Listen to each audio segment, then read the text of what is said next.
देखो बेटा, आज का अपने पास क्वेश्चन है, एक पुली सिस्टम गिवन है और उस पुली सिस्टम से एक हॉरिजॉन्टल लेवल पे एक मास लटका हुआ कौन सा m1 और वर्टिकल लेवल पे आपके पास मास कौन सा बेटा m2 और इसके लिए एक्सेलरेशन की वैल्यू क्या दे रखी है a।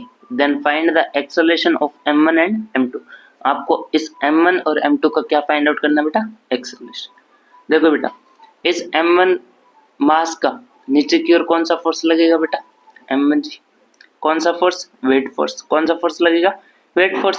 और इस m2g के लिए कौन सा लगेगा, नीचे की ओर वेट फोर्स m2g। कौन सा लगेगा, m2 मास के लिए कौन सा लगेगा बेटा, m2g।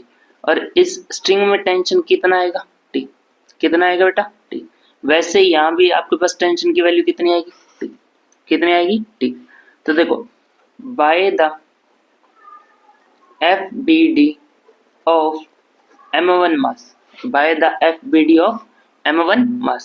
m1 मास आपके पास ये लो, m1 मास का वेट फोर्स कहाँ लग रहा है बेटा, नीचे की ओर m1g। कौन सा लग रहा है, m1g। और ऊपर की ओर फोर्स कौन सा लग रहा होगा, नॉर्मल रिएक्शन। कौन सा फोर्स लग रहा होगा, नॉर्मल रिएक्शन। और x डायरेक्शन में आपके पास फोर्स कौन सा लग रहा है बेटा, t, टेंशन t। देखो बेटा, ये m1 मास आपके पास वर्टिकल डायरेक्शन में तो मोशन कर नहीं सकता क्योंकि वो एक हॉरिजॉन्टल लेवल पर पड़ा। तो ये किस में चलेगा बेटा, कौन से एक्सिस में चलेगा, एक्स एक्सिस में। और उस एक्स एक्सिस के लिए एक्सेलरेशन की वैल्यू कितनी, ए। कितनी वैल्यू की मैंने, ए। तो यहाँ से इस एक्स एक्सिस में इसको चला कौन सा रहा है, टेंशन। कौन सा चला रहा है, टेंशन। तो इससे आपके पास इक्वेशन क्या बनेगी कि T is equal to F net on m1, F net on m1। तो T इज इक्वल टू किसके जाएगा, एफ नेट की वैल्यू क्या होगी, m1 इंटू ए। फोर्स के लिए फॉर्मूला क्या होता है, मास इंटू एक्सेलरेशन। तो टेंशन के लिए वैल्यू क्या जाएगी, m1 इंटू ए। ये आपके पास बनी बेटा फर्स्ट इक्वेशन। कौन सी इक्वेशन बनी, फर्स्ट इक्वेशन।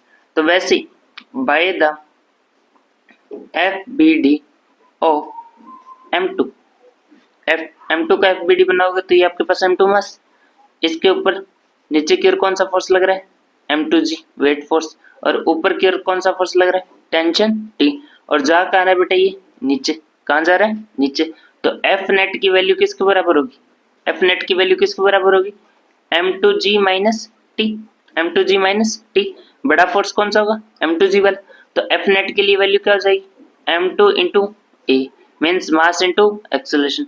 वैसे is equal to m2g minus T, m2g minus T. ये माइनस का टी इधर आके प्लस का टी, ये प्लस का m2a उधर जाके माइनस का m2a। तो m2g minus m2g minus m2a, ये आपके पास कौन सी इक्वेशन बन गई, सेकंड। कौन सी इक्वेशन बन गई बेटा, सेकंड।